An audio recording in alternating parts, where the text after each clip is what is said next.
The first day of school always starts the same way in Lindsay's classroom. A neat row of desks, a large stack of name tags, fresh supplies, and a tidy space to start off the new year. It's a moment she and other teachers have been preparing for weeks. The quiet before the classroom fills with chatter, countless questions, and the constant energy only 9 and 10-year-olds can bring. Lindsay is a fourth-grade teacher at a public school in the Chicago suburbs. For this story, she's not sharing her last name so she can speak openly while still maintaining her privacy. Lindsay's been an elementary school teacher for several years now and says that every class brings its own joys and surprises, as well as challenges. Over the last few years, one of the biggest issues hasn't been about lesson plans or standardized testing, but what students bring into the classroom. I want to say at least 50% of my students had an iPhone. Some had like some lower version of a phone, but it was still a smartphone. And then I'd say the rest had Apple Watches of some kind. And I think only, honestly, maybe a handful of students had no access to any kind of smart technology at all during the day, which it was interesting. I had a student one year who I was in the middle of teaching and he got up and started to walk away. And I was like, "Where are you going, my friend?" And he was like, "Oh, my mom texted me to go tell my sister this." And I was like, "Oh, my friend, that I understand that the technology can be very convenient for communication and everything, but sometimes I do feel as though it's distracting." In her district, the rules are clear. Phones stay off and out of sight during the day, but that doesn't mean the influence of screens stops once school starts. What happens online, both after school and on weekends, often bleeds into learning. And on social media, a conflict or an instance of bullying can head down a slippery slope very quickly. In a matter of minutes, a mean comment or a picture can be viewed, reshared, and commented on dozens of times. This commentary then makes its way into classroom chatter. Social media and the iPhones is a problem. Like there was those TikTok challenges or TikTok trends where kids were like stealing things from bathrooms. And we had a kid on camera steal the soap dispenser. He got in a bunch of trouble. You know, the kids are just, I think, sometimes more focused on what would be funny, what would make their friends laugh, what would be like cool to post on social media, as opposed to sometimes, I mean, at the young age, they don't understand the consequences of those actions, even, like Snapchat groups and all this stuff.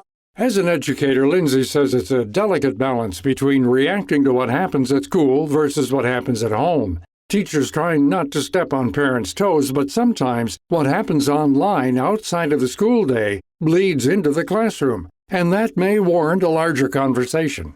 And the one thing that stresses me out toward the beginning of the year is always, of course, the first phone call, first contact home. I always try to make positive so the parents know, we're on a team here to support your student. But the first time you have to call home because a student did something that requires a conversation between me and the guardian, you're not sure what kind of support you're going to get from that phone call. So that's always, that first phone call home for the not positive reason is always a hard one because you don't know what the response is going to be, kind of how you should approach the situation. Of course, I'm always approaching the situation as, we're a team. I'd like to talk about this, let's work it out together. But sometimes the response isn't what you expect. She talks about one instance where a group of students were on a social media platform and were ganging up on a peer. It became a problem where parents were calling me, asking me about it. I was unaware that this existed.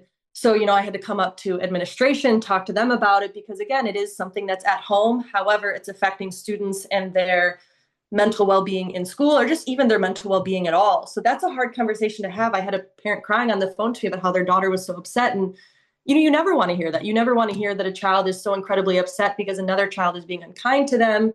And in Illinois, where Lindsay teaches, schools have just one day to act and get ahead of the situation when bullying is seen or reported. Lindsay says this new multi-step policy is important, but adds a new kind of pressure to an already busy job where there aren't enough hours in a day.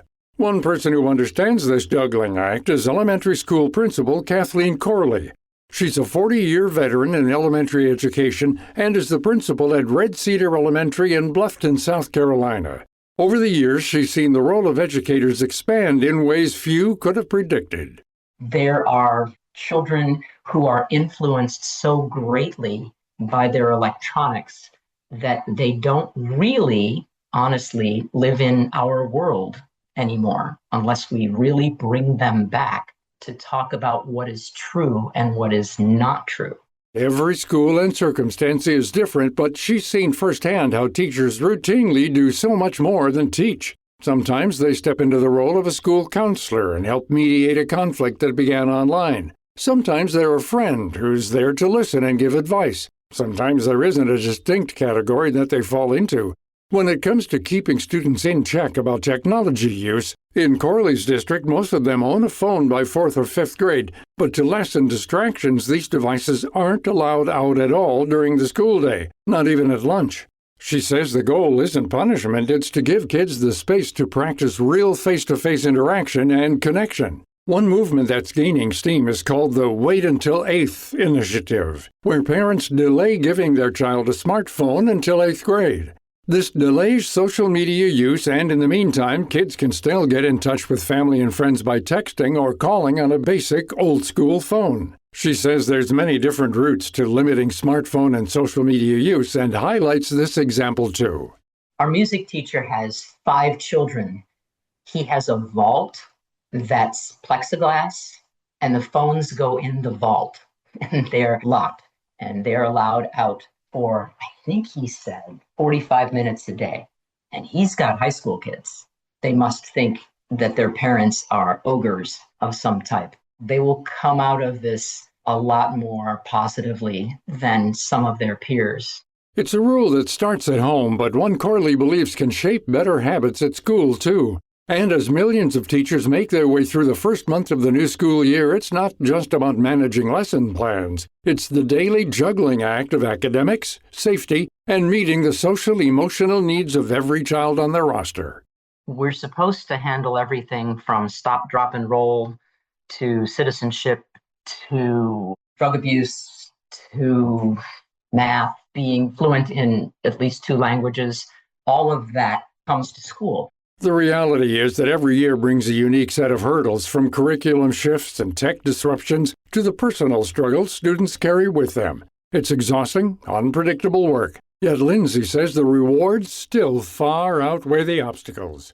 We put so much of our heart and soul into this job, and I think that 99% of the teachers that I know and work with and everything are doing absolutely everything they can to be the best for their students and do everything they can for their students. And it is a job that I really love, no matter the challenges. And it does get hard at times, but I think looking back, whenever I think I'm having a hard time, I still think that there's no other job I'd rather be in right now. To find out more about this topic and our guests, Kathleen Corley and Lindsay, visit viewpointsradio.org. Stay tuned for part 2 of the story next week. For more behind the scenes and to support our show, check out Viewpoints Radio on X, Facebook, and Instagram. This segment was written and produced by Amira Zaveri. Our studio manager is Jason Dickey. I'm Gary Price.